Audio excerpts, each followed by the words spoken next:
voy a darles una enseñanza que no la voy a terminar hoy, no quiero terminarla hoy, quiero durar bastante para que ustedes aprendan, pero la vamos a empezar hoy.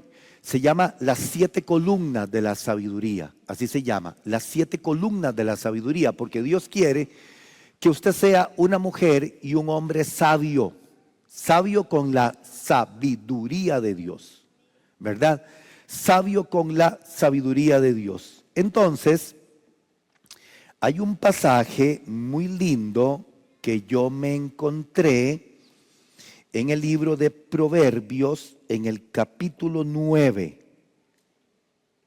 Capítulo 9 de Proverbios, en el 1. Vean qué belleza este versículo, hermano. Usémoslo como fundamento de la enseñanza. Pero les voy a compartir muchos versículos y tal vez hoy podamos tocar la primera columna. Vamos a ver si lo logramos. Vamos a tratar de lograr llegar a la primera columna de las 7 columnas de la sabiduría. Ajá, muy bien. Dice, la sabiduría edificó su casa, labró sus 7 columnas. ¿Qué son columnas en una construcción? Columnas es, por ejemplo, eso que usted ve en este edificio. Ve, todo este edificio, cada una de esas columnas que está forrada en negro son columnas de acero, que es lo que sostienen toda esta estructura. Por eso esta estructura no tiene nada en el centro, porque esas columnas son los que dan soporte a todo el peso de la construcción, esas columnas. Entonces, cuando hablamos de columnas, hablamos de lo vital, es lo que sostiene todo lo demás. Entonces, cuando hablamos de sabiduría y dice que la sabiduría edificó su casa, está hablando de nosotros. La sabiduría edificó su casa, o sea, Dios está interesado en que usted tenga sabiduría, eso es lo primero. Dios necesita que su iglesia sea una iglesia compuesta por mujeres que tengan sabiduría y hombres que tengan sabiduría. Y la sabiduría, según la palabra del Señor, se adquiere. ¿Cómo la adquirimos? La sabiduría de Dios por medio de la palabra. Entonces, dice el 1, la sabiduría edificó su casa, labró sus 7 columnas. Sigamos con el siguiente versículo. Dice, mató a sus víctimas, mezcló su vino y puso su mesa. Ok, mató a sus víctimas, se está refiriendo exactamente a todo aquello que interfiere en alcanzar la sabiduría. Por eso la sabiduría se dio paso, por eso la sabiduría actuó, por eso la sabiduría lo hizo. Necesitaba hacerlo, o sea, quitó de su camino todo lo que obstruía para alcanzar sabiduría. Por eso dice, mató a sus víctimas, mezcló su vino y puso su mesa. Una vez que mezcló sus víctimas, cuando dice mezcló su vino, la palabra vino en la Biblia, para que usted comprenda, siempre que se encuentre la palabra vino en el Antiguo Testamento, es una figura alegórica del gozo. Del gozo, es decir, mezcló su vino. O sea, una vez que mató a sus víctimas, la sabiduría mezcló su vino, o sea, celebró. ¿Por qué celebró? Porque ya no había nada que obstruyera el canal de lo que Dios quería que la sabiduría obtuviera, ¿verdad? Hablando de cada uno de nosotros. El versículo 3 dice, envió sus criadas sobre lo más alto de la ciudad, clamó. Versículo 4, dice a cualquier simple. ¿Cuál es el simple? ¿Quién es una persona simple? Una persona simple es aquella persona que, estando en un lugar como este, escuchando una enseñanza, la desprecia. ¿Cómo despreciamos la sabiduría? Despreciamos la sabiduría cuando lo que yo oigo me entra por aquí y me sale por aquí, o cuando ni siquiera me entra. Desprecio la sabiduría cuando yo estoy oyendo una palabra de instrucción, pero tengo mi mente en otra cosa, tengo otras prioridades, estoy oyendo una enseñanza, pero tengo una mentalidad siempre de hacer lo malo y de hacer lo incorrecto. Ese es el simple en la Biblia. Y ese es el necio en la Biblia también. Cuando la Biblia habla de simple, de necio y de fatuo. ¿Recuerdan la palabra fatuo? La palabra fatuo es un poco pesada. La palabra fatuo quiere decir como idiota, una cosa así. O estúpido. Entonces, estas 3 expresiones, simple, necio o fatuo, se le atribuyen a las personas que desprecian la sabiduría. La sabiduría me sirve para la vida. La sabiduría me sirve para no errar. La sabiduría me sirve para caminar correctamente en este mundo. La sabiduría me sirve para tomar correctas decisiones. Antes de la sabiduría en nuestra vida, tomábamos decisiones paupérrimas. Nos metíamos en enredos. Hacíamos cosas raras por falta de la sabiduría. Pero la sabiduría, que son las columnas de la casa, es lo que a nosotros nos enseña a caminar correctamente. Por eso hay que detenerse un poquito para entender qué es lo que Dios quiere hablarnos con todo esto de la sabiduría. Porque ser cristiano no es solamente venir a la iglesia a escuchar una predicación y después irse para la casa y desconectarse el resto de la semana. Ser cristiano significa caminar en sabiduría. Diga conmigo, debo caminar en sabiduría. Uno tiene que ser sabio para todo, hasta para preguntar. Tiene que ser sabio para contestar. Tiene que ser sabio para tomar una decisión. Tiene que ser sabio para todo en la vida, pero con la sabiduría de estas que son las columnas de la casa. Ve, entonces dice, el 4 dice a cualquier simple, ven acá. Dice, y a los faltos de cordura. ¿Quiénes son los faltos de cordura? Los que rechazan el consejo. Esos son los faltos de cordura, los que rechazan el consejo. En la iglesia hay personas que son faltas de cordura, porque hay gente que viene a la iglesia que sabe que su vida necesita un arreglo o una transformación total, mas sin embargo quieren seguir viviendo de la misma manera. Esos son los faltos de cordura de la cual habla la palabra del Señor, y esos son los simples. Hay muchos simples en el mundo, pero también hay simples en la iglesia. La gente que desprecia la instrucción y la sabiduría es gente simple. Hay personas que les pasa algo en la vida y porque les pasa algo en la vida buscan de Dios, pero en su corazón no está el anhelo de renunciar a todo por la causa de Cristo. Y el Señor dijo, si usted quiere ser discípulo mío, le dijo el Señor a aquella gente, espérense un momento, no me sigan, sino oigan primero lo que les voy a decir. Usted tiene que negarse a todo. Usted tiene que aborrecer a su papá, a su mamá, a su hermano, a su hermana, la plata, el materialismo, hasta usted mismo si quiere ser discípulo de Cristo. No es tan fácil. Ahí hay sabiduría, porque le seguía mucha gente emocionalista, pero el Señor puso las cartas sobre la mesa y le dijo, revisen a ver cuáles son los motivos que ustedes quieren. No, Señor, yo quiero seguirte, Señor, yo quiero seguirte. Solamente que mi papá se murió, voy a ir a enterrarlo primero y después te sigo. No, le dice el Señor, no hay tiempo para eso. Deje que los muertos se entierren a los muertos. Usted debe tener una prioridad, sígame. Parece ser que era inhumano lo que el Señor Jesús dijo, pero yo digo, qué impresionante la manera como el Señor formaba el corazón de la gente, que verdaderamente debíamos de ser incondicionales con Él, cuando le dice, no, deje que los muertos se entierren a los muertos. ¿Qué significa dejar que los muertos se entierren a los muertos? Que el que murió estaba muerto y los muertos que estaban enterrando a los muertos también estaban muertos, porque estaban sin el conocimiento de la sabiduría de Dios. Entonces, por eso le dijo, deje que los muertos se entierren a los muertos. Y son expresiones, hermanos, donde uno entiende que la urgencia de Dios es ya para nosotros. Que no debemos de despreciar lo que Dios nos está enseñando, que la palabra de Dios nosotros debemos de amarla.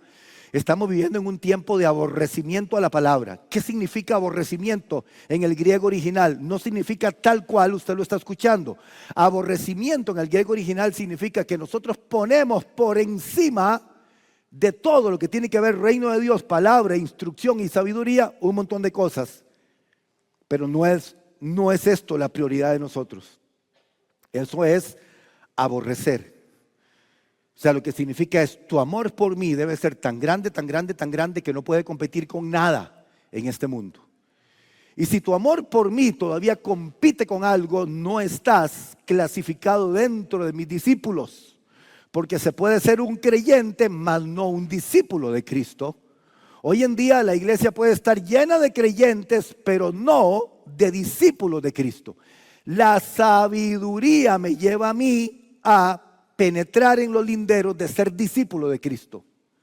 No de ser simplemente un creyente que se viene a sentar como un anónimo en una silla y después se va normal. Lo que Dios quiere es que nosotros nos impregnemos de la sabiduría que viene de Él. Entonces vea qué lindo. Vea los tipos de sabiduría de los que nos habla la palabra del Señor. Hay sabiduría humana. 1 Corintios capítulo 2 versículo 1 dice que hay sabiduría humana. Luego no me voy a detener mucho acá para no durar mucho, pero le voy a dar los textos bíblicos. 1 Corintios 2:1, luego el 4, el 5 y el 13 del mismo capítulo, del 2, habla de este tipo de sabiduría, que es la sabiduría humana. La sabiduría humana es la sabiduría que se adquiere aquí en la tierra y sirve para algunas cosas, pero no te sirve para todo. La sabiduría que viene de Dios te sirve para conducirte en esta tierra y para la vida eterna. Ve, entonces, la Biblia habla así. Dice, por ejemplo, el 5 dice, para que vuestra fe no esté fundada en la sabiduría de los hombres, sino en el poder de Dios. O sea, el fundamento de mi vida no puede estar establecido en una sabiduría de esta tierra, que a veces para muchas personas es suficiente esto, sino que tiene que ver con la sabiduría que viene de Dios. Entonces, vamos, les voy a decir los tipos de sabiduría que hay.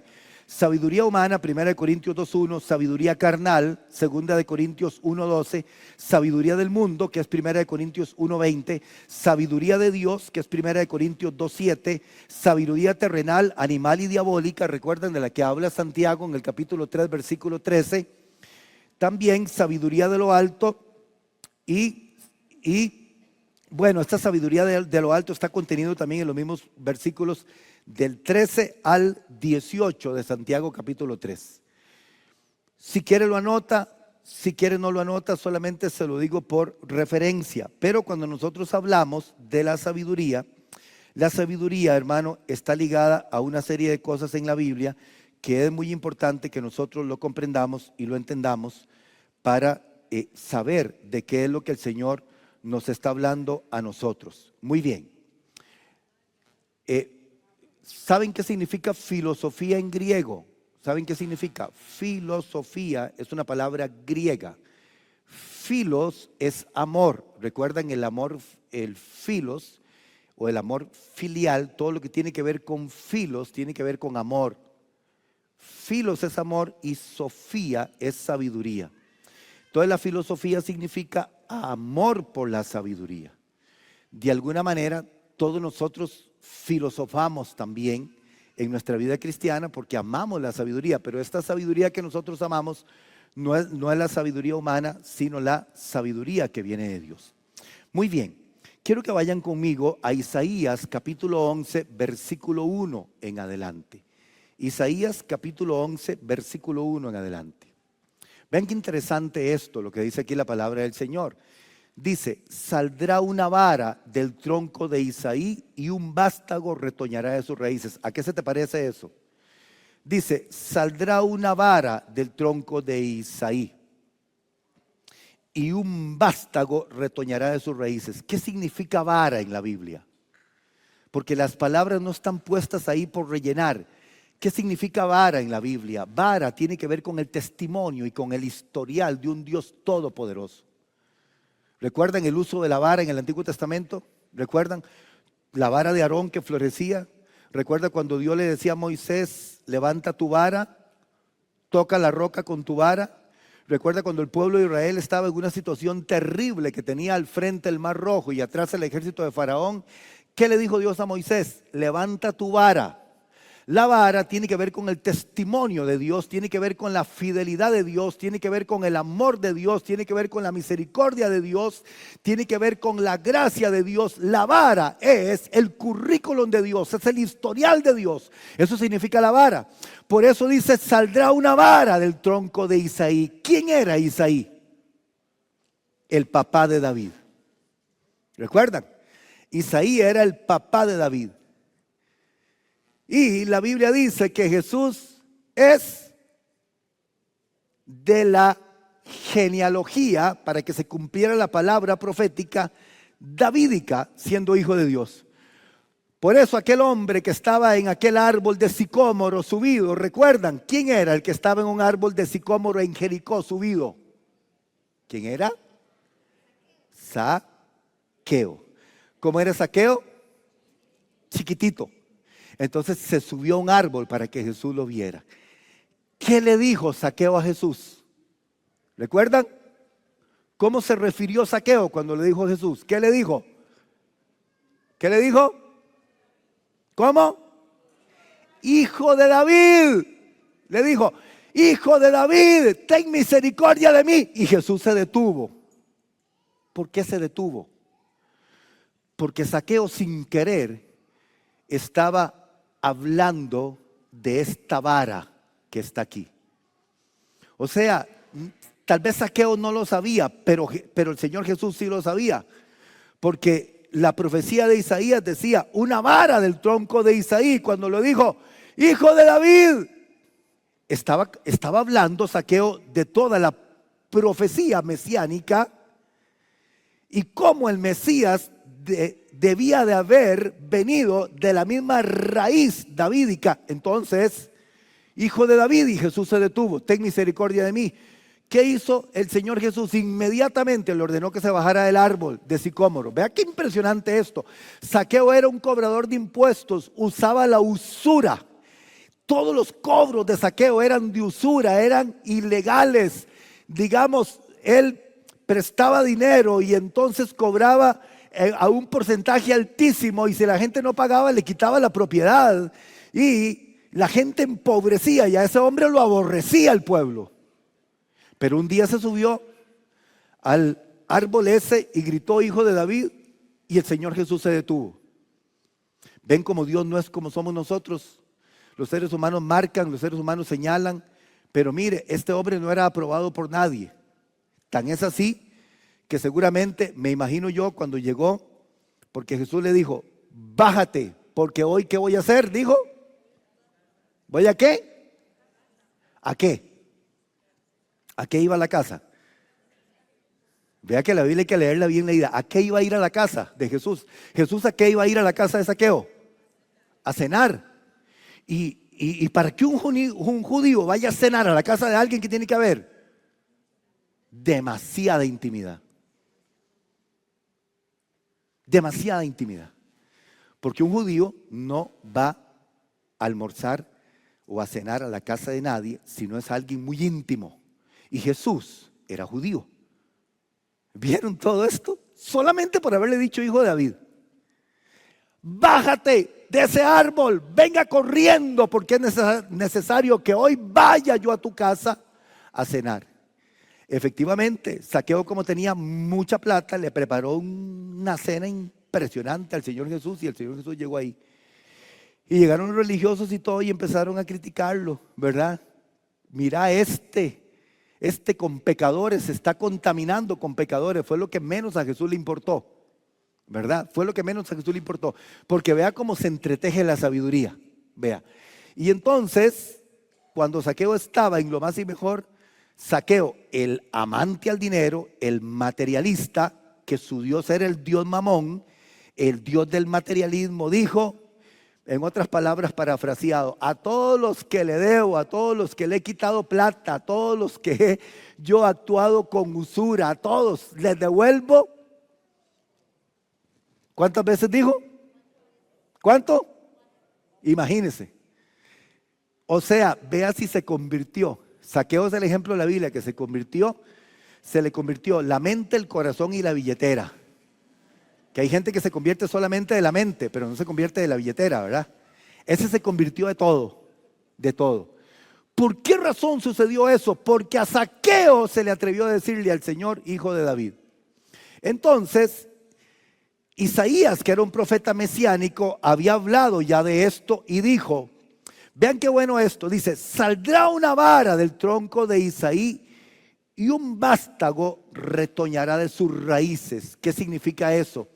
Que la profecía que se había hablado sobre el Mesías, que vendría de esta genealogía de la línea real davídica, saldría de sus raíces. O sea, dice, un vástago retoñará de sus raíces.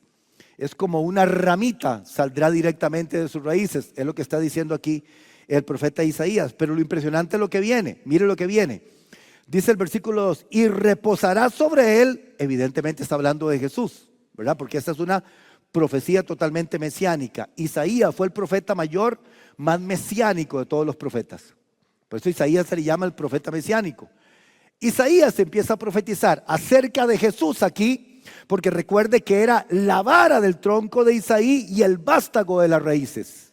Y empieza a decir, reposará sobre él el Espíritu de Jehová, número 1. Espíritu de sabiduría, número 2. Y de inteligencia, número 3. Espíritu de consejo, número 4. Espíritu de poder, Número 5, espíritu de conocimiento. Número 6, y de temor de Jehová. Número 7. ¿Cuántos espíritus hay ahí? 7. Esto se llama los 7 espíritus de Dios. Estos 7 espíritus de Dios representan la sabiduría de Dios sobre el ungido de Dios, sobre el unigénito Hijo de Dios. Entonces, claramente lo que está diciendo es que sobre un hombre que forma parte de la genealogía davídica, vean que aquí no está diciendo nada celestial, ni está diciendo nada de que es Dios. Dice que sobre un hombre que genealógicamente viene de la raíz de Isaí, va a venir sobre él espíritu de Jehová, espíritu de sabiduría, espíritu de inteligencia, espíritu de consejo y de poder, espíritu de conocimiento y de temor de Jehová. Todo esto es un conglomerado de sabiduría. Y eso que fue derramado en Jesús es lo mismo que es derramado sobre la iglesia. Exactamente igual. Estas son las cosas que nosotros debemos de entender que Dios tiene para nosotros y que nosotros debemos de activar nuestra mente y nuestro corazón para entender que nosotros no somos simplemente unos hermanitos que vienen a la iglesia de quejarse por tanto problema que tienen en la vida, por tanta lucha que tienen en la vida, sino que Dios ha diseñado en nosotros y por medio de nosotros algo grandísimo. Ahora vea, si usted va conmigo al libro de Apocalipsis, al capítulo 4 y versículo 5, vea lo que dice, porque todo es una tipología en la Biblia perfecta. Vea lo que dice. Dice, leamos desde el 1, Apocalipsis 4:1 hasta llegar al 5. Dice, después de esto miré, Juan está contando lo que está viendo en la visión. Dice, después de esto miré y he aquí una puerta abierta en el cielo, y la primera voz que oí como de trompeta hablando conmigo dice que oyó una voz como de trompeta, no dice que oyó una voz de trompeta, dice que oyó una voz que parecía como una trompeta de fuerte, ¿verdad? Dice, hablando conmigo dijo, sube acá y yo te mostraré las cosas que sucederán después de estas. Versículo 2 ahora. Y al instante yo estaba en el Espíritu, dice Juan, y he aquí un trono establecido en el cielo y en el trono uno sentado. ¿Quién estaba sentado en el trono? Ya sabemos, ¿verdad? ¿Quién? Juan lo estaba viendo en visión en la isla de Patmos. Versículo 3 dice, y el aspecto del que estaba sentado era semejante a piedra de jaspe y de cornalina, y había alrededor del trono un arco iris semejante en aspecto a la esmeralda. Vea todo lo que estaba viendo Juan. Y el 4 dice el versículo 4, y alrededor del trono había 24 tronos, y vi sentado en los tronos a 24 ancianos, vestidos de ropas blancas con coronas de oro en sus cabezas. Y vea lo que dice el 5. Y del trono salían relámpagos y truenos y voces, y delante del trono ardían, ¿qué dice que ardían? 7 lámparas de fuego. ¿Y esas lámparas de fuego qué son? Los 7 espíritus de Dios. ¿Cuáles son los 7 espíritus de Dios? Los que acabamos de leer en Isaías capítulo 11, versículo 1 en adelante. Vean la trascendencia de esto. Estos espíritus de Dios son derramados sobre la iglesia y tienen trascendencia eterna. Es derramado sobre nosotros aquí en la tierra y usted tiene que orar por eso. Usted tiene que decirle, Señor, quiero la sabiduría que viene de ti, pero quiero buscar la sabiduría que viene de ti. La sabiduría que viene de Dios solamente la vamos a encontrar nosotros en la palabra, no la vamos a encontrar en ningún postulado humano, la vamos a encontrar siempre en la palabra y en la comunión nuestra con el Espíritu Santo de Dios y con la presencia de Dios en nuestra vida. Entonces la Biblia dice que estas 7 lámparas de fuego que vio Juan, que cuando vio que del trono salían relámpagos y truenos y voces, y que delante del trono estaban ardiendo 7 lámparas, que eran los 7 espíritus de Dios. O sea, era la manifestación de la sabiduría de Dios vigente en la tierra. Ve, ahora vaya conmigo al libro de Apocalipsis otra vez. Vaya conmigo al libro de Apocalipsis otra vez, al capítulo 5 ahora, del 1 en adelante. Capítulo 5 de Apocalipsis, del 1 en adelante. Dice, Juan sigue diciendo, y vi en la mano derecha del que estaba sentado en el trono un libro escrito por dentro y por fuera, sellado con 7 sellos. Versículo 2 ahora. Y vi a un ángel fuerte que pregonaba a gran voz, ¿quién es digno de abrir el libro y desatar sus sellos? 3. Y ninguno, oiga hermano, ni en el cielo, ni en la tierra, ni debajo de la tierra. O sea, ni en el cielo los seres celestiales, ni en la tierra nosotros, ni los demonios podía abrir el libro. Ni siquiera podían mirarlo. Impresionante esto. 4 ahora, 4. Y lloraba yo mucho, dice Juan, porque no se había hallado a ninguno digno de abrir el libro, ni de leerlo, ni de mirarlo. O sea, ninguno calificaba para eso. Vayan al 5 ahora. Al 5 de Apocalipsis hasta llegar al 6.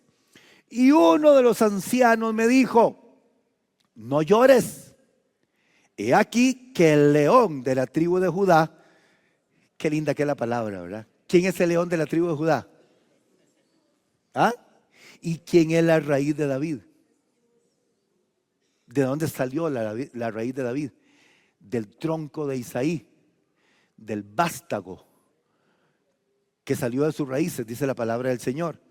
Dice, he aquí que el león de la tribu de Judá, la raíz de David, ha vencido para abrir el libro y desatar sus 7 sellos. O sea, había mucha tristeza porque no había nadie que calificara para abrir el libro, pero hubo alguien, sí, alguien, al que había sido derramado los 7 espíritus de Dios. El de las 7 lámparas que ardían, se vuelve otra vez a presentar aquí en el capítulo 5 de Isaías, pero vean lo que dice el 6. El 6 es impresionante, dice, y miré, y vi que en medio del trono y de los 4 seres vivientes, y en medio de los ancianos, estaba en pie un cordero como inmolado, que tenía 7 cuernos y 7 ojos, que eran los 7 espíritus de Dios enviados ¿a dónde? Ven, ahí está. Ven, ahí está. Vean la mente de Dios cuando dice los 7 espíritus de Dios enviados a la tierra. Todo esto es la mente de Dios operando en sabiduría en cada uno de nosotros. Pero vea cómo Juan lo ve con una trascendencia eterna.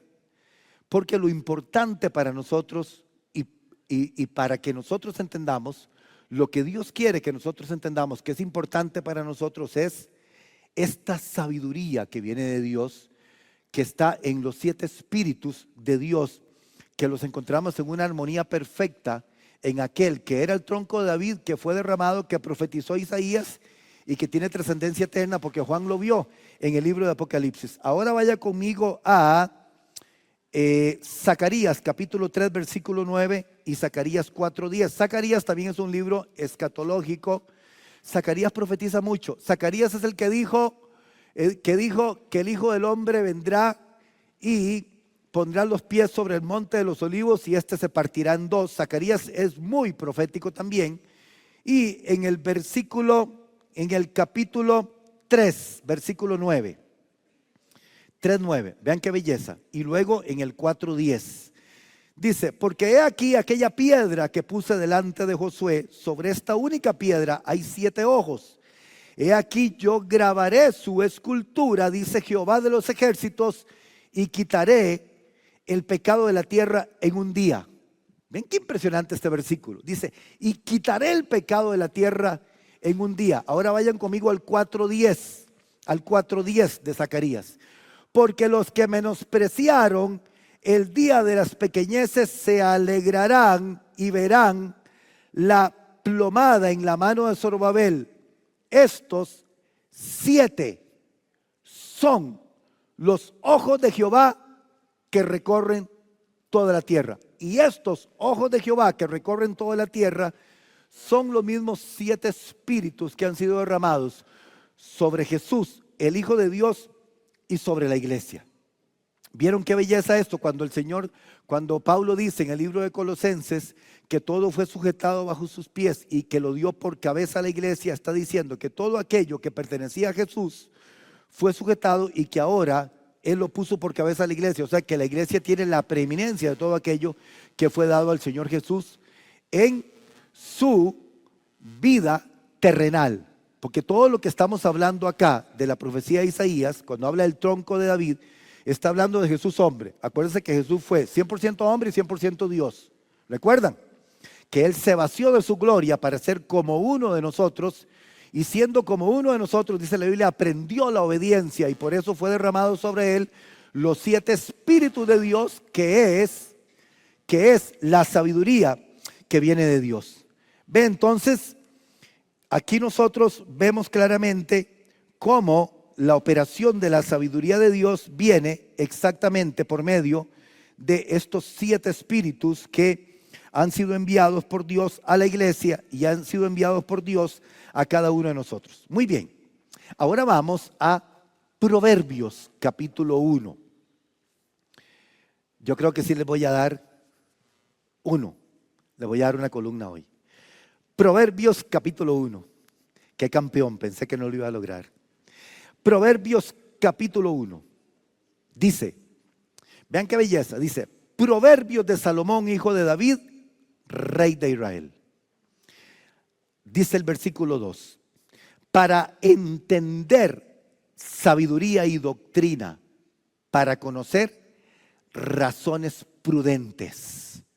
Dice el versículo 3, para recibir el consejo de prudencia, justicia, juicio y equidad.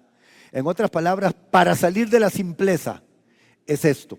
Versículo 4 ahora, para dar sagacidad a los simples y a los jóvenes inteligencia y cordura. Miren qué belleza. Sagacidad a los simples y también a los jóvenes inteligencia y cordura. Lo que dice la Biblia es que nadie está por fuera de esto si lo quiere. Nadie. Los simples se convierten en gente sagaz, impresionante. Y los jóvenes adquieren inteligencia y cordura para dirigir su vida. Versículo 5 ahora dice, oirá el sabio. ¿Qué le pasará al sabio cuando oye? Aumentará el saber. Y al entendido, ¿qué le pasará al entendido? El entendido adquirirá consejo. Por eso cuando uno viene a la iglesia tiene que poner cuidado y tiene que traer la Biblia, si no usted sigue siendo un simple. Versículo 6 dice, para entender proverbio y declaración, palabras de sabios y sus dichos profundos. Esto hay que entenderlo y hay que comprenderlo y hay que desafiarse porque es el Espíritu Santo el que lo revela. Ajá. Y vean lo que dice el 7. Dice, el principio de la sabiduría, que es el temor de Jehová. ¿Dónde comienza la Sofía? La palabra griega Sofía, ¿dónde comienza? ¿A dónde es que se inicia la sabiduría? En el temor de Jehová. No existe la sabiduría sin el temor de Jehová. Vean qué belleza todo esto, hermanos, es que es perfecto. La palabra de Dios es perfecta. El principio de la sabiduría es el temor de Jehová. Ahí inicia todo. Nadie puede pretender tener sabiduría sin caminar en el temor de Jehová. ¿Qué es caminar en el temor de Jehová? En eso están basadas las 7 columnas de la sabiduría. Pero ¿qué es caminar en el temor de Jehová? Caminar en el temor de Jehová es apartarse del mal. Exactamente. Caminar en el temor de Jehová es querer con nuestra propia disposición agradar a Dios en nuestra vida. Caminar en el temor de Jehová es tener número 1 en la vida de uno el honrarle a Él en todo. Caminar en el temor de Jehová es tomar en cuenta a Dios absolutamente en todo en nuestra vida. Caminar en el temor de Jehová es dejar que Dios dirija mi vida. Caminar en el temor de Jehová es que cada decisión de mi vida esté sustentada en Él y en su palabra. Caminar en el temor de Jehová tiene que ver con mi manera de hablar, tiene que ver con mi manera de actuar, tiene que ver con las amistades que tengo. Caminar en el temor de Jehová tiene que ver hasta la hora que yo vengo a la iglesia, hasta la disposición que tenga de venir, hasta el acostarme el día antes pensando a qué horas me voy a levantar para llegar a la iglesia temprano. Todo eso tiene que ver con el temor de Jehová. Y no inicia la sabiduría si no empezamos por ahí. Por eso usted ve gente en la iglesia que no adquiere sabiduría, porque no tiene temor de Jehová. Usted puede venir aquí a sentarse y a escucharme a mí, pero usted puede estar pensando que más tarde va a ir a tomar guaro a un bar, o va a ir a meterse allá con unos impíos, o no sé. Porque a usted le da lo mismo escuchar aquí que hacer de su vida un desorden, porque usted no tiene temor de Jehová. La gente que tiene temor de Jehová es diferente. Y yo me quejo porque hay gente que va y levanta la mano en un concierto impío y hace así lo más lindo y cierra los ojos y todo lo demás. Y esas mismas personas vienen a la iglesia, levantan las manos, cierran los ojos y hacen exactamente igual. Porque ellos no viven en el temor de Jehová. Les importa lo mismo una cosa que la otra. Y a la gente que le importa lo mismo una cosa que la otra, jamás puede pensar en que la sabiduría va a venir a su vida. La sabiduría viene a nuestra vida solamente por el temor de Jehová. La Biblia no es una varita mágica, ni el cristianismo tampoco es una varita mágica que a usted nada más le imponen las manos y lo tocan y ahora sí se le transformó todo porque alguien le puso la mano y lo tocó. Eso ya pasó de moda. Esas enseñanzas son enseñanzas totalmente fuera del orden bíblico. Venga, pase adelante, yo le impongo las manos y su vida es transformada totalmente. No sucede así. Sucede hasta que la persona decida caminar en el temor de Dios. Así sucede. Entonces yo puedo venir a la iglesia, escuchar todo esto, pero yo en mi mente tengo una prioridad. Quiero seguir haciendo lo que hago toda mi vida. Y entonces no va a pasar nada. Usted es una persona que viene, se sienta en la silla, escucha, pero usted no tiene deseo de cambiar en su vida. Usted quiere seguir siendo la misma mujer de siempre, o el mismo hombre de siempre. Entonces no pasa nada en tu vida porque no se lo permites a Dios. ¿Ve? Hay gente que dice, voy a ir a la iglesia porque hay que buscar de Dios un poquito. Nada de eso sirve. Voy a ir a la iglesia porque no es bueno estar uno sin congregarse. Nada de eso sirve. Voy a ir a la iglesia porque hoy de verdad nada tengo que hacer. No te sirve de nada. Hoy no voy a ir a la iglesia porque voy a ir a pasear. No te sirve de nada. Una vida cristiana así no sirve de nada. Todo inicia por el principio que es temor de Jehová. Vean que la Biblia no dice temor a Jehová, dice temor de Jehová. Y este temor de Jehová está implícito en toda la Biblia porque el temor de Jehová es lo que te va a traer la sabiduría, que es la vida correcta para actuar. Y fuera de ahí no existe absolutamente nada. ¿Qué dice entonces después de este punto y coma? ¿Qué dice? El principio de la sabiduría es el temor de Jehová. Los insensatos desprecian la sabiduría y la enseñanza. Levanten la mano los insensatos. Por fin me estaban poniendo atención. Porque un día dije, levante la mano los que se vinieron sin bañar, y la levantaron un montón. Pero después la bajaron. Entonces me quedó la duda. Bueno, dice, los insensatos desprecian la sabiduría y la enseñanza. Eso dice la palabra del Señor. Que la gente insensata, que es lo mismo que el simple, que es lo mismo que el fatuo, que es lo mismo que el necio, todo esto tiene que ver igual, dice, la insensatez de la persona desprecian la sabiduría. Pero todo empieza por el temor de Jehová. Ese es el inicio de todo. Por más lindo que hablemos y todo empieza por ahí, ¿verdad? Ok, vean lo que dice Proverbios capítulo 3 y ya venimos a la primera columna. Les prometo que les voy a dar la primera columna para que se la lleven para la casa. Proverbios capítulo 3 versículo 1. Hijo mío, no te olvides de mi ley. Vean lo que dice aquí el proverbista. No te olvides de mi ley. Es como diciendo, te pido encarecidamente, no te olvides de mi ley y tu corazón guarde ¿qué? Mi palabra. ¿Vieron? Y mi corazón, y tu corazón guarde mi palabra. No te olvides de mi ley, dice, téngalo presente, pero guárdelo también en tu corazón. Esto es un asunto de recordarlo y de guardarlo. Yo debo de venir a la iglesia, escuchar la palabra, la debo de guardar en mi corazón. Porque una vez que yo guardo la palabra en mi corazón, lo que yo guardo lo convierto en acción.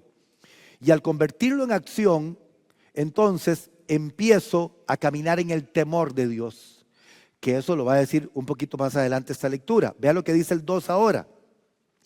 Dice que hay una consecuencia por amar la ley y guardarla. Hay una consecuencia. ¿Cuál es esa consecuencia? Que vas a tener largura de días. ¿Qué es largura de días? Longevidad. ¿Qué significa eso? Que vas a vivir muchos años en la tierra para ver el propósito de Dios en tu vida. Que no te vas a ir antes de que se cumpla el propósito de Dios en la vida de uno. ¿Sabe cómo debe orar usted? Señor, quiero amar tu palabra y guardarla en tu corazón para que venga a mi vida largura de días. El que ama la palabra de Dios tendrá largura de días en su vida. Porque, por varias razones. Porque el que ama la palabra de Dios no anda en peligros. Entonces no anda en lugares donde podría atentar contra su vida. ¿Por qué? Porque guarda la palabra en su corazón. Entonces, si yo guardo la palabra en mi corazón, yo no voy a andar en lugares peligrosos, porque la guardo en mi corazón. Empezando por ahí. Pero también porque es una promesa de Dios. Y esa promesa de Dios es: vas a tener largura de días si amas la palabra y la guardas en tu corazón. Eso es lo primero, longevidad. Luego dice años de vida. Y toda la gente que cumple años, yo le receto esto porque es muy lindo, porque es una promesa de Dios. Años de vida es salud. ¿Vieron qué belleza? Eso se llama la bendición integral que viene por medio de la sabiduría. Vea que todo está ligado. Y todavía no les estoy dando la columna, la primera columna, solamente les estoy diciendo esto. Dice, porque largura de días, longevidad, y años de vida, salud. Dígale que está a su lado, que tengan muchos años de vida. Eso significa salud, salud, salud, salud. Deja andar diciendo, ay, es que tengo hipertensión, que tengo diabetes, que me duelen las rodillas, que me duele la espalda, que me duele el hombro, que me duelen los ojos, que me duelen las uñas y todo lo demás. Diga, yo tengo años de vida, tengo salud que viene de Dios. ¿Cuántos dicen eso? Diga conmigo, yo tengo años de vida. Cuando dice tengo años de vida, tiene que ver con salud. Eso es salud. Ustedes han leído en la Biblia que dice que David murió lleno de años. Moisés murió lleno de años. Cada vez que lees en la Biblia lleno de años, está relacionado a la salud. Exactamente, años de vida tiene que ver con salud. No es lo mismo que largura de días. Entonces usted tiene que orar al Señor y procurar esto, que es el combo completo: largura de días, años de vida y paz. Que la paz es el tesoro más grande que podemos tener. La paz no se compra con nada. Y le voy a decir otra vez mis máximas: es mejor tener paz que tener razón, ¿verdad? Y la otra máxima es: ¿qué es paz? Falta de nada. Eso es paz, falta de nada. Por eso dice, y paz te aumentarán. Lo deja así como en el aire, ¿verdad? Te aumentará todos los días de tu vida. Largura de día, años de vida y paz. Eso se llama la bendición integral de Dios. Si tienes estas tres cosas, no te hace falta nada. En realidad no te va a hacer falta nada. Esto es el cumplimiento del propósito de Dios en nuestra vida. Pero ¿quieres seguir leyendo conmigo? Les prometo que les voy a dar la primera columna. Me da risa porque tengo miedo ya. ¿Ve? Dice, nunca se aparten de ti. ¿Qué dice? Nunca se aparten de ti la misericordia y la verdad. O sea, nunca te canses de ser misericordioso y de caminar en la verdad. Nunca se aparten de ti la misericordia y la verdad. ¿Qué tienes que hacer? Átalas a tu cuello y escríbelas en la tabla de tu corazón. Vea qué sabiduría es esta, ¿verdad? Porque los judíos andan lo que se llaman los filacterios, ¿verdad? Que son unas cositas que se ponen en la frente como observación de la ley, de no olvidar la ley cerca de su mente. Pero ve lo que dice, ni siquiera en la mente, escríbelas en la tabla de tu corazón. 4, ahora el versículo 4. ¿Qué sucederá? Vas a hallar gracia y buena opinión primero ante los ojos de Dios y luego ante los hombres. Eso se llama una integridad total de la bendición de Dios en nuestra vida. Porque dice la Biblia que la buena fama es mejor que el buen perfume. Y eso significa tener gracia y buen nombre ante los demás. Ponga atención a esto. Uno debe de procurar tener un buen nombre. Eso tiene que ver con la gracia y buena opinión ante los ojos de Dios y de los hombres. Que cuando se refieren a ti no digan mira el vagabundo, mira el irresponsable, mira el que amarra los perros y a que todo el mundo le debe plata. No, no. Que cuando se refieran a ti, se refieran a una persona que tiene buen nombre. Está en la Biblia, el buen nombre está en la Biblia. Y uno debe de procurarse por eso. El mundo marca y pone etiquetas y todo, pero la Biblia dice que uno debe de preocuparse porque sabiduría es también, está ligado al buen nombre de las personas. Ve que la Biblia habla de esto, hermano, de tener un buen nombre. Dice, hallarás gracia y buena opinión ante los ojos de Dios y de los hombres. 5 ahora. Fíate de Jehová de todo tu corazón. ¿Y qué? Y no creas que como caminas, así es como debe caminar. No te apoyes en tu propia prudencia. ¿Qué dice el 6? Reconócelo en qué. ¿Qué es en todos? En todos. En todos, en todos, en todos. ¿Y qué va a pasar si lo reconoces en todos tus caminos? La Biblia da por un hecho que en nuestra vida hay cosas torcidas. ¿Y qué dice? ¿Qué son veredas? Los caminos que nosotros pasamos. ¿Qué dice la Biblia? Si lo haces, Él va a enderezar día a día tu caminar diario. 7. No seas sabio en tu propia opinión. Ve que todo esto tiene que ver no con sabiduría humana, sino con sabiduría de Dios. No seas sabio en tu propia opinión. Teme a Jehová. Teme de temor de Jehová. No dice la Biblia, téngale miedo a Dios, porque nunca ningún pasaje dice que la bendición va a venir porque usted le tenga miedo a Dios, porque así no se nos reveló Dios a nosotros. Teme a Jehová y ¿qué? Y apártate del mal.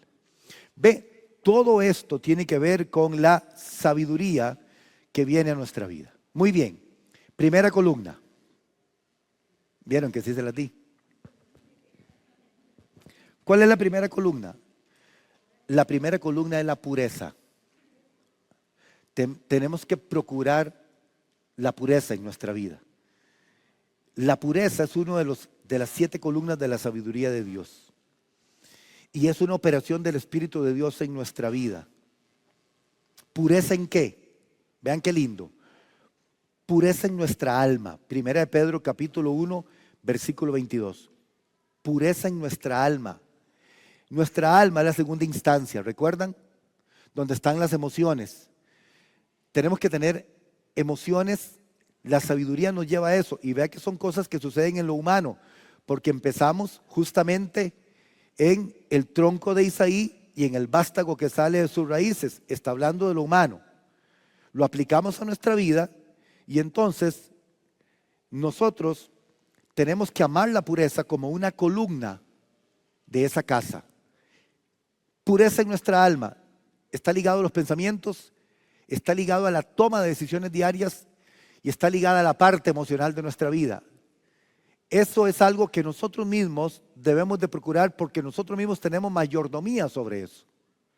¿Vieron? Entonces 1 Pedro 1:22 dice, habiendo purificado vuestras almas por la obediencia, ¿a qué? A la verdad. ¿Mediante qué? El Espíritu. Ve que hay una operación aquí directa del Espíritu Santo en nuestra vida para el amor fraternal, no fingido, amados unos a otros entrañablemente de corazón puro. Aquí está hablando de pureza de alma. Usted y yo tenemos que procurar todos los días la pureza del alma. Porque la pureza en nuestra vida, el ser puros, es algo diferente de lo que a nosotros nos han enseñado acerca de pureza. Hay muchos mitos acerca de ser puro, pero cuando la Biblia habla de pureza, se está refiriendo a instancias de nuestra vida que son muy importantes, que nosotros las comprendamos y que nosotros las entendamos para que de esa manera lo apliquemos diariamente. Entonces, la Biblia habla de pureza de nuestra alma. Puro, en el idioma original, significa inocente. ¿Vieron? Inocente. Puro, en el hebreo original, está ligado a limpio, está ligado a inocente y está ligado a ser una persona modesta. La palabra del Señor nos enseña a nosotros que esta pureza en nuestra vida tiene que ser, número 1, en nuestro corazón también. ¿Qué dice 1 Timoteo capítulo 1 versículo 5? Primera de Timoteo 1:5, para que lo anote ahí, en el corazón. Dijimos que en el alma, Primera de Pedro 1:22, en el corazón. Pues el propósito de este mandamiento es el amor nacido de corazón limpio y de buena conciencia y de fe no fingida. Todo esto tiene que ver con la pureza en nuestra vida, porque acuérdense que conciencia está ligada al alma también. Entonces, el propósito de este mandamiento, dice Pablo, es el amor nacido de un corazón limpio. ¿Dónde debe de estar también nuestra pureza? En el corazón. Porque en el corazón es donde nosotros, vamos a ver, porque cuando la Biblia habla de corazón, se está refiriendo a aspectos importantes en nuestra vida que tiene que ver con la conciencia y que tiene que ver con el pensamiento. Y ahí es donde opera la pureza. No se está refiriendo, a veces nosotros pensamos del corazón como el órgano, ¿verdad?, que palpita, pero el corazón en nosotros es la conciencia misma de saber lo que es qué es lo bueno y qué no es lo bueno. Entonces, cuando Pablo dice de un corazón limpio y de buena conciencia, se está refiriendo justamente a un corazón que procura pureza todos los días. Y vea que aquí mismo está en 1 Timoteo, en el capítulo 3, versículo 9, también la conciencia. 1 Timoteo 3:9 dice que guarden el misterio de la fe con limpia conciencia. Todo esto tiene que ver con pureza en nuestra vida y en nuestra mente también. Lo dice 2 de Pedro capítulo 3 versículo 1. 2 de Pedro 3:1, para que lo anoten. 2 de Pedro 3:1. Dice: amados, esta es la segunda carta que os escribo, y en ambas despierto con exhortación vuestro limpio entendimiento. Y este limpio entendimiento tiene que ver con una conciencia pura. Ajá. El salmista dice: bendeciré a Jehová que me aconseja. Aún en las noches enseña mi conciencia. ¿Qué significa eso? Que Dios, por medio del Espíritu Santo, está operando en nuestra conciencia para traer pureza a nuestra vida. Conciencia pura. Conciencia pura tiene que ver con pensar bien. Conciencia pura tiene que ver con quitar la malicia de nosotros y pensar correctamente de todo. Eso es conciencia pura. Entonces Dios exige de nosotros esta pureza que es moral, mental, espiritual y doctrinal. Por eso la pureza, el procurar una vida pura, es una columna en nuestra vida. Porque la vida pura te va a generar paz todos los días. Entonces, lo puro es lo contrario a lo malicioso, es lo contrario a lo de doble sentido del cual el mundo habla. Conciencia pura es una buena intención siempre, ante todo. Conciencia pura es lo contrario de maquinar hacer lo malo. Hay gente que maquina lo malo en su corazón. Y hay creyentes también que maquinan lo malo. Hay personas, siendo cristianos, hacen negocios fraudulentos y no le importa engañar por medio de un negocio o de vender un vehículo malo o de vender algo que está malo y que él lo sabe que está malo, porque no tienen una limpia conciencia ni tienen pureza en sus acciones. Esto no está ligado a algo inalcanzable, está ligado a algo que nosotros podemos realizar todos los días de nuestra vida si nosotros lo queremos. Es una decisión. Tener una vida pura es una decisión y forma parte de la sabiduría. Es la primera de las 7 columnas de la sabiduría que nosotros debemos de procurar todos los días en nuestra vida. Tenga pureza en todo lo que hace, tenga pureza en su trabajo, tenga pureza en las buenas relaciones con los demás, tenga pureza en su manera de hablar, tenga pureza en su actitud, tenga pureza en su intención, tenga pureza en su pensamiento, tenga pureza en el trato a otros. En todo esto está relacionado el que nosotros amemos esta primera columna de la sabiduría, porque cuando hablamos de sabiduría hay que ponerle nombre a las cosas. Nombre a las cosas. Entonces, si tienes un corazón puro, una mente pura, una conciencia pura, usted, por encima de lo que dice el mundo, usted va a hacer lo que dice Dios y lo que dice su palabra. Vea, nosotros en este momento estamos en una historia de la humanidad donde la gente le llama a lo bueno malo y a lo malo bueno. Entonces, la humanidad se desenfrenó. Entonces, lo que para Dios no es correcto, el hombre dice que es correcto, porque la humanidad está desenfrenada. Entonces, a veces nos quiere absorber a nosotros ese pensamiento, porque a veces nos da como miedo que nos llamen como retrógradas o que nos llamen personas que están fuera de lo moderno, no sé qué. Y entonces a veces queremos pensar como piensa el mundo, pero Dios tiene solamente una línea de pensamiento.